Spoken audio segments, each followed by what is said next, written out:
ठरलं तर मग या मालिकेच्या आजच्या भागामध्ये नागराज प्रतिमाच्या जीवावर उठलेला आहे, कारण काहीही झालं तरी प्रतिमाची मेमरी परत येऊ नये असं त्याला वाटत असतं. त्यामुळे त्याने आता एक मोठा डाव रचलेला आहे.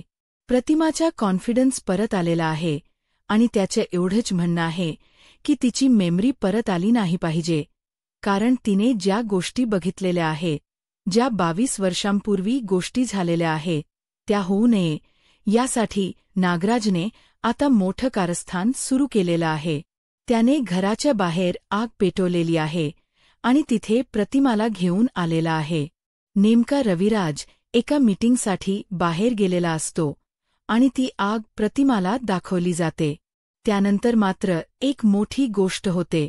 तो प्रतिमाला तिथे घेऊन आलेला आहे आणि तिला म्हणत आहे की बघितलं का काय आहे, जर आठवड्याला अशी आग लावली पाहिजे आणि आपल्या घरातलं जे सगळं आहे ते जाळून टाकलं पाहिजे, तुलाही या आगीमध्ये जाळलं पाहिजे, असं म्हणत तो बोलत असतो. त्याचबरोबर इकडे आपल्याला पाहायला मिळतं की प्रतिमा मात्र जाम घाबरलेली असते. तिला कळत नसतं की हे सगळं काय घडतंय. या सर्व गोष्टी जेव्हा चालू असतात तेव्हा प्रतिमा घाबरलेली आहे. एकतर रविराज घरी नाही आणि नागराजचे हे सगळं कारस्थान सुरू झालेलं आहे, कारण प्रतिमाची मेमरी परत यायला लागलेली आहे आणि ती येऊ नये यासाठी हे सगळं कारस्थान चाललेलं असतं. त्यानंतर इकडे आपल्याला पाहायला मिळतं की जेव्हा या सर्व गोष्टी घडत असतात तेव्हा प्रतिमा मात्र खूप घाबरलेली आहे आणि इकडे अर्जुन सायली ही बाहेर आलेले असतात आणि अर्जुनला फोन आलेला असतो. अर्जुन म्हणतो की सिनियरचा फोन आलेला आहे. तेव्हा सायली म्हणते, काय बघा बरं काय झालं असेल. अर्जुन म्हणतो की हो तेच ना, आणि मग अर्जुन फोन उचलायला जातो. तिकडे नागराज प्रतिमाला घाबरवत असतो आणि प्रतिमाला तो म्हणत असतो की काहीही झालं तरीही हे सगळं आता याच्यामध्ये संपवून टाकायचं आहे, सगळं जाळून टाकायचं आहे. आणि प्रतिमा मात्र बिचारी खूप घाबरलेली असते. ती खूप हायपर झालेली असते, कारण तिची मेमरी परत येत आहे आणि तिची मेमरी परत येऊ नये यासाठी हे सगळं कारस्थान केलं जात आहे. त्यामुळे इकडे आता रविराज घरी आलेले असतात आणि प्रतिमाची अवस्था पाहतात आणि त्या क्षणी त्यांनी फोन केलेला आहे. प्रतिमा खूप घाबरलेली आहे, त्यामुळे रविराजने फोन केलेला असतो. जेव्हा अर्जुनला या सर्व गोष्टी कळतात तेव्हा अर्जुनला खूप मोठा धक्का बसलेला आहे आणि अर्जुन विचार करू लागतो की हे सगळं अचानक काय झालेलं आहे, तर आता नागराज याची अवस्था नक्की कशी होणार, त्याची वाट कशी लागणार आहे ते आपल्याला पाहायला मिळणार आहे. त्यासाठी प्रेक्षकांनो हा व्हिडिओ शेवटपर्यंत पहा. त्याचबरोबर चॅनलवरती नवीन असाल तर चॅनलला सबस्क्राईब करा. तर इकडे सगळेजण गप्पा मारत बसलेले आहे. अचानक सायली उठून तिथून बाजूला जाते, कारण सायली का बाजूला गेली हे कोणाला काहीच माहीत नसतं. कारण सायलीने पार्सल मागवलेलं असतं आणि तो पार्सलवाला आलेला असतो, म्हणूनच सायली तिथून उठून बाजूला गेलेली असते. जेव्हा सायली उठून बाजूला जाते तेव्हा सगळेजण तिथे असतात आणि सायली मग किचनमध्ये जाते. ते पार्सल घेते आणि सायली किचनमध्ये जायला निघते. त्यानंतर इकडे सगळ्यांच्या गप्पा सुरू आहे. सगळेजण अस्मिताची चांगलीच खिल्ली उडवत आहे. तिला बोलत आहे, तिला म्हणत आहेत की या सर्व गोष्टी ज्या झालेल्या आहेत त्या फक्त आणि फक्त तुझ्यामुळेच आहेत. तू छोटंस बाळ आहे, हे सगळं चाललेलं असतं. त्याचबरोबर सायली आता किचनमध्ये गेलेली आहे. तिने विड्याची पानं मागवलेली असतात, गुलकंद हे सगळं साहित्य तिने मागवलेलं असतं आणि आता पान बनवायला घेतलेलं असतं. खूप सुंदर अशी विकतची जशी पानं मिळतात तसं भरपूर गुलकंद घातलेलं पान ती बनवत असते सगळ्यांसाठी. बरीच पानं बनवलेली असतात आणि ते सगळे वेडे बनवून ती आता समोर येते. तेव्हा सगळेजण छान गप्पा मारण्यात दंग असतात आणि मग सायली जेव्हा हे सर्व करत असते तेव्हा मात्र सगळ्यांनाच खूप छान वाटतं. परंतु इकडे सायली म्हणते, अस्मिता ताई, तुम्हाला पानं खायची इच्छा झालेली ना? हे घ्या, असं म्हणत सायली ते पानं देत असते. अस्मिता ते पानं घ्यायला लागते, तेव्हा कल्पना म्हणते की नको अस्मिता, नको खाऊ हे पान. अगं ते बाहेरून ऑर्डर केलेलं आहे. तेव्हा सायली म्हणते, नाही, हे पानं घरी बनवलेलं आहे, खाऊ शकता, तुम्ही हे बाहेरून ऑर्डर केलेलं नाही. जेव्हा सायलीने असं सांगितलेलं असतं, तेव्हा मात्र सगळेजण तिच्याकडे पाहू लागतात. तेव्हा सायलीला अर्जुन म्हणतो की बायको तू इथेच होतीस, मग हे सगळं कधी केलं? हे पान कधी बनवलेलं आहे? म्हणजे कळलं नाहीये ना, म्हणून विचारलं, हे पान नक्की कधी बनवलेलं आहे? हा प्रश्न आता विचारला जात असतो. तेव्हा सायली म्हणत असते, कसे माहीत आहे का, तुम्ही तुमच्या बहिणीची मस्करी करण्यामध्ये एवढे दंग असता की तुम्हाला किती वेळ कुठे जातो, काय होतं याबद्दल काहीच माहिती नसतं. पण आता सायलीने स्वतः ही पानं घरी बनवलेली आहेत. ते पाहून सगळ्यांनाच खूप छान वाटलेलं असतं आणि सगळेजण पाहत असतात. त्यासोबतच इकडे पाहायला मिळतं की जेव्हा या सगळ्या गोष्टी झालेल्या असतात, तेव्हा मात्र इकडे आता अस्मिताला पूर्णाजी म्हणते की खा अस्मिता, तुला जेवढं पान खायचं ना, तेवढं खा, असं पूर्णाजीने सांगितलेलं असतं. तेव्हा मात्र अस्मिता इकडे कल्पनाला म्हणते की खाऊ का? कल्पना तिला खा म्हणून सांगते आणि मग आता कल्पनाने खा म्हणून सांगितल्यानंतर अस्मिता पान खायला सुरुवात करते. अस्मिताला पानं खूप खायची इच्छा झालेली असते. ती एक पान खाते, त्यानंतर दुसरं घेते, दुसरं खाऊ लागते. ती भरभर फक्त खात सुटलेली असते. त्याचवेळी प्रियाही तिथे असते. प्रियाचं तोंड मात्र पाहण्यासारखं झालेलं असतं. प्रताप, सगळेजण तिथे असतात आणि सगळेजण एक गोष्ट ऑब्झर्व्ह करत असतात की आज अस्मिताला पानं खायची इच्छा झालेली होती, पण तिची ही इच्छा पूर्ण केलेली असते, ती म्हणजे सायलीने. सायलीने तिची मनापासून इच्छा पूर्ण करत तिला पानं आणून दिलेलं असतं आणि तिला ते खायलाही दिलेलं असतं, खाऊही घातलेलं असतं. त्यासोबतच या सर्व गोष्टी झालेल्या असतात. त्यानंतर आपल्याला पाहायला मिळतं की जेव्हा हे सगळं चालू झालेलं असतं, तेव्हा मात्र इकडे सायली पाहत असते. त्याचबरोबर घरातील सगळेजण तिथे असतात. प्रताप म्हणत असतो की मला पण नाही कळलं, म्हणजे आम्ही सगळे पण इथेच होतो. अर्जुनचं काय, पण आम्ही सगळेही इथेच होतो. मग हे सगळं कसं मॅनेज केलंस तू? हे सगळं बोलणं चाललेलं असतं. तेव्हा मात्र इकडे आता सर्वांच्या समोर ह्या गोष्टी घडत असतात आणि त्याचबरोबर सायली म्हणत असते की हो, काय केलं? मी बाहेरून साहित्य ऑर्डर केलं आणि हे पानं घरी बनवलेलं आहे असं सांगितलं जात असतं. तेव्हा प्रताप म्हणत असतो की खरंच सायली, म्हणजे आज अस्मिताने पानं खायची इच्छा व्यक्त केली आणि तू एका क्षणात ती तिची इच्छा पूर्ण केलेली आहे. खरंच, असं म्हणत अस्मिता त्याचबरोबर सगळ्यांच्या समोर तो कौतुक करत असतो आणि तो म्हणत असतो की हे सगळं जे काही आहे ना, हे फक्त आणि फक्त तुझ्यामुळे झालेलं आहे आणि ही फक्त इच्छा तूच पण पूर्ण करू शकलेली आहे. हे बोलणं चाललेलं असतं. त्यासोबतच इकडे पाहायला मिळतं की जेव्हा या सगळ्या गोष्टी घडत असतात, तेव्हा मात्र घरातले सगळेजण तिथे असतात, अस्मिताशी बोलत असतात आणि तेवढ्यातच अस्मिताला तिच्या सासूबाईंचा फोन येतो. तिच्या सासूबाईंचा फोन आलेला असतो. अस्मिता मग फोन घेते. ती 2-2 पानं एका वेळेस खात असते.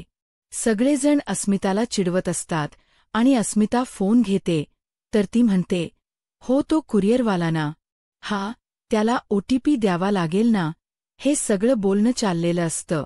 त्याचबरोबर या सर्व गोष्टी जेव्हा घडत असतात, तेव्हा मात्र घरातले सगळेजण शांतपणे हे सगळं पाहत असतात आणि विचार करत असतात, कारण अस्मिताने आत्ताच एक पार्सल सगळ्यांना दाखवलेलं असतं आणि त्यानंतर आता पुढचं पार्सल दाखवण्याची तयारी सुरू झालेली असते. त्याचबरोबर इकडे पाहायला मिळतं की अस्मिता हे सगळं जे काही करत असते ना, ते फक्त आणि फक्त मस्त मजा मस्ती करत तिचं जगणं सुरू असतं. तिला जराही वाटत नसतं की आपल्यावर पण जबाबदारी आहे, आपण जबाबदारीने वागलं पाहिजे. पण नाही, जबाबदारीने वागायचे आहे ते फक्त आणि फक्त सायलीने वागायचे आहे आणि त्याचबरोबर या सर्व गोष्टी ते चालू झालेल्या असतात. त्यानंतर आपल्याला पाहायला मिळतं की जेव्हा हे सगळं घडत असतं तेव्हा मात्र इकडे आता घरातले सगळेजण तिथे असतात आणि अस्मिता म्हणते की हो चालेल आई, मी आलेच, असं म्हणत अस्मिता यांना सगळ्यांना सांगते की मी जाते. सगळेजण अस्मिताला म्हणत असतात की अगं सावकाश जा आणि सगळे तिला बाय करतात.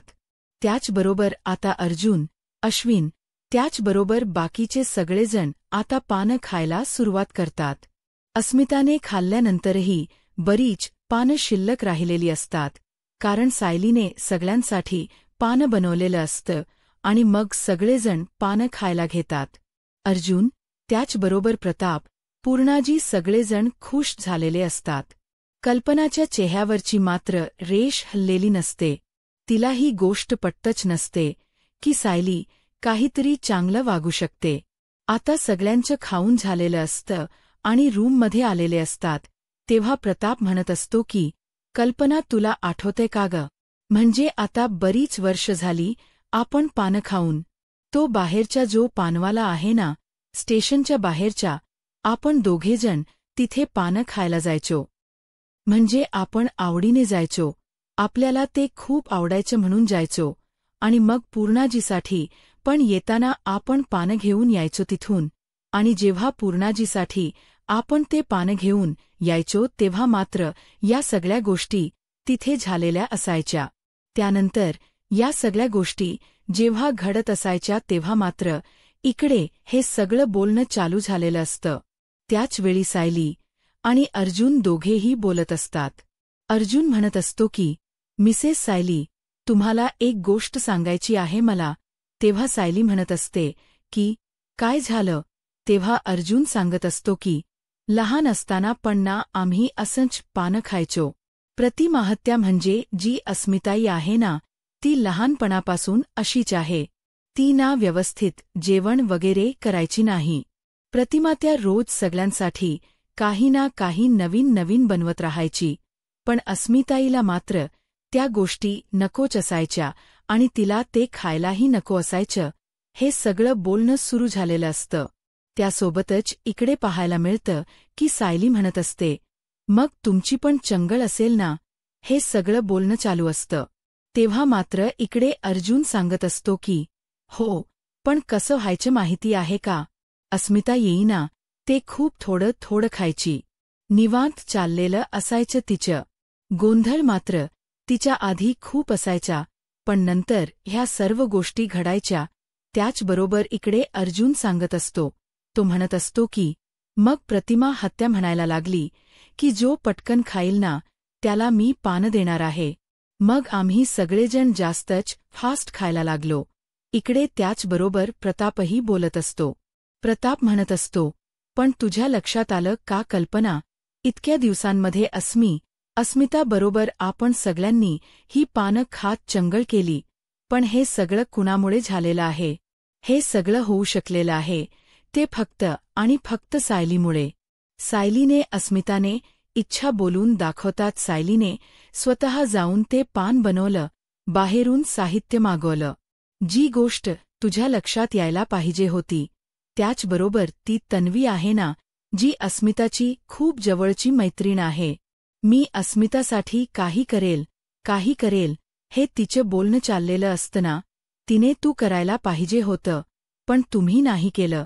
पण जी अस्मिता रोज सायलीला नाव ठेवत असते, त्या सायलीने ह्या सर्व गोष्टी केल्या आणि कोणासाठी केल्या तर अस्मितासाठी केल्या. पण हे गोष्ट लक्षात येते का? जेव्हापासून अस्मिताची ही न्यूज समजलेली आहे तेव्हापासून सायली ही तुझ्यासारखी अस्मिताची काळजी घेत आहे. जशी तू अस्मिताची काळजी घेते, तिला काय हो नको ते पाहते. अगदी त्याच पद्धतीने सायली सुद्धा अस्मिताची काळजी घेत आहे आणि सायली हे सगळं मनापासून करत असते. त्याचबरोबर इकडे हे सगळं बोललं जात असतं आणि तेव्हा मात्र इकडे पाहायला मिळतं की जेव्हा या सर्व गोष्टी चालू झालेल्या असतात तेव्हा अर्जुन सांगत असतो, मग आम्ही लहानपणी ना स्पर्धा करायचो. म्हणजे अस्मिताला एक वेगळीच गोष्ट आवडायची. ती ना सगळ्यांना तिची जीभ दाखवत फिरायची, कारण पानं खाल्ल्यानंतर तिची जीभ लाल झालेली असायची आणि ती सगळ्यांना सांगायची की, बघा, माझी जीभ आहे ना तुमच्यापेक्षा लाल झालेली आहे, असं म्हणत ती सगळ्यांना सांगत सुटायची आणि दाखवत बसायची. तेव्हा सायली म्हणते, ती स्पर्धा काय लहान असतानाच नाही खेळू शकत, आताही आपण खेळू शकतो ना, असं म्हणत सायली जी आहे ती आता ती स्पर्धा अर्जुन बरोबर खेळायला सुरुवात करते. अर्जुनला म्हणते, बघितलं का, तुमच्यापेक्षा ना माझी जीभ जास्त लाल आहे. तेव्हा अर्जुन म्हणत असतो की, नाही, माझी जीभ तुझ्यापेक्षा जास्त लाल आहे, असं अर्जुन तिला सांगत असतो. परंतु सायली म्हणत असते की, नाही, माझी आहे, असं म्हणत ते दोघजण हे एकमेकांना त्यांची जीभ दाखवत बसतात आणि लहान मुलांसारखा दंगा त्यांचा सुरू झालेला असतो. त्या दोघांनाही भारी वाटत असतं. ते दोघेही खूप छान असं एन्जॉय करत असतात. अर्जुन मात्र सायलीला खूप छान असं बोलत असतो आणि लहानपणीच्या आठवणी सांगत असतो. अस्मिता, त्याचबरोबर इकडे प्रतिमा, त्यांची कशी काळजी घ्यायची त्या बाबतीतल्या गोष्टी तो सांगत असतो. त्याचबरोबर अर्जुन ह्या सर्व गोष्टी बोलत असतो तेव्हा मात्र इकडे अर्जुनचं आणि सायलीचं खूप छान असं बॉन्ड असतं. सायली ही खूप छान पद्धतीने त्याच्याकडून सगळं ऐकत असते आणि एन्जॉय करत असते. दोघेही एकमेकांना म्हणत असतात की, माझीच जीभ लाल आहे, माझीच जीभ लाल आहे, असं दोघांचेही चाललेलं असतं आणि दोघेही एकमेकांकडे पाहत असतात आणि म्हणजे खायनली त्यांना दोघांनाही या सगळ्या गोष्टींमध्ये मजा येत असते. दुसऱ्या दिवशी सकाळी सायली उठलेली असते आणि तिने जी झाड लावलेली आहे ती झाडं कशी बहरतायत. इंडोअर प्लांट लावलेले असतात, त्यांना पाणी घालत असते. त्याचबरोबर प्रताप तिथे आलेला असतात आणि प्रताप म्हणतो की, सायली, पेपर. त्यावर सायली म्हणते, अजून नाही आलेला, असं म्हणत सायली प्रतापला सांगत असते. त्याचबरोबर तेवढ्यात पेपरवाला येतो आणि मग सायली प्रतापला पेपर देते आणि म्हणते, मला माहिती होतं बाबा तुम्ही या, म्हणून मी तुमच्यासाठी कॉफी बनवून ठेवलेली आहे, असं म्हणत सायलीने आता कॉफी आणलेली असते आणि ती प्रतापला दिलेली असते. त्याचबरोबर तिथे सगळेजण आलेले असतात. सगळेजण तिथे आलेले असतात. पूर्णाजी असतात, त्याचबरोबर सगळे आहेत. पूर्णाजींनाही त्यांची कॉफी दिली जाते आणि तिथं प्रिया येऊन बसते आणि प्रिया मात्र तिथे आता तिच्या रुबाब झाडायला सुरुवात करते. म्हणजे तिचं असं म्हणणं आहे की, बघा, हे सगळं मी केलेलं आहे ना, मग मलाच ह्या सध्या सगळ्या गोष्टी पाहिजेत. आणि मग विमल करून ओरडू लागते. सायली सगळ्यांना चहा कॉफी देत असते आणि मग सायली रागातच म्हणते, बस, आणते मी तुझ्यासाठी, असं म्हणत सायली तिथे जाते. खरं तर सायलीला हे सगळं करायची अजिबात गरज नसते, पण सायलीला जरा जास्तच अतिपणा करायची सवय आहे आणि त्यामुळे सायली आता स्वतःहून तिला कॉफी आणून देते. पण घरातले सगळेजण पाहत असतात. तेव्हा मात्र एक गोष्ट घडते आणि मग सगळ्यांच्या लक्षात येतं की प्रिया किती मूर्ख आहे, तिला स्वतःची कामंसुद्धा स्वतः करता येत नाहीत. तेवढ्यातच प्रताप तिथे सगळ्यांना सांगू लागतो की पनवेलमध्ये मोठा बिझनेस एक्स्पो होणार आहे आणि त्यासाठी प्रताप सुभेदार आणि फॅमिलीला आमंत्रण आलेलं आहे. पूर्णाजी म्हणते, काय? तेव्हा प्रताप सांगतो की, हो, त्याचबरोबर या सर्व गोष्टी घडत असतात आणि मग इकडे प्रतापने सगळ्यांना सांगितलेलं असतं की जे पनवेलमधले मोठे बिझनेसमन आहेत ना, त्यांना सर्वांना तिथे इन्व्हिटेशन दिलेलं आहे, असं बोलणं सुरू असतं. तेव्हा इकडे पूर्णाजी म्हणत असते की, बरोबर आहे, टॉपचे बिझनेसमध्ये प्रताप, तुझं नाव आहे, हे बरोबरच आहे. ते साळगावकर आहेत ना, त्यांना पण आलं असेल रे, ते पण खूप मोठे आहेत ना. तेव्हा प्रताप म्हणतो, हो, काय माहिती आलं असेल. त्याचबरोबर इकडे आता हेच इन्व्हिटेशन महिप्तलाही आलेलं असतं आणि महिप्त ते इन्व्हिटेशन आहे ते बघत असतो पण महिपला काही ते वाचता येत नसतं. तेव्हा त्याला साक्षी म्हणते, अण्णा द्या इकडे मी बघते. असं म्हणत साक्षी ते इन्व्हिटेशन जे आहे ते बघू लागते आणि मग ती वाचत असते की बिझनेस एक्स्पो होणार आहे आणि अण्णा ह्या बिझनेस एक्स्पोसाठी तुम्हाला इन्व्हिटेशन आलेलं आहे. मग इकडे महिप्त म्हणत असतो की हो खरंच, म्हणजे हे सगळं जे काही झालेलं आहे ना ते खरंच खूप भारी आहे. कसं तुझ्या बापाने हे कमवलेलं आहे ना, असं बोलत इकडे बोलणं सुरू झालेलं असतं. त्याचबरोबर हे सगळं जेव्हा चालू असतं तेव्हा मात्र महिप्त जाम खुश झालेला असतो. महिप्त म्हणत असतो की हो, फायनली तुझ्या बापाला हे इन्व्हिटेशन मिळालेलं आहे आणि आता आपण दोघांनीही तिथे जायचे आहे. त्यावरती साक्षी म्हणत असते की नाही, मी तिथे नाही येणार. त्यावर महिप्त म्हणत असतो,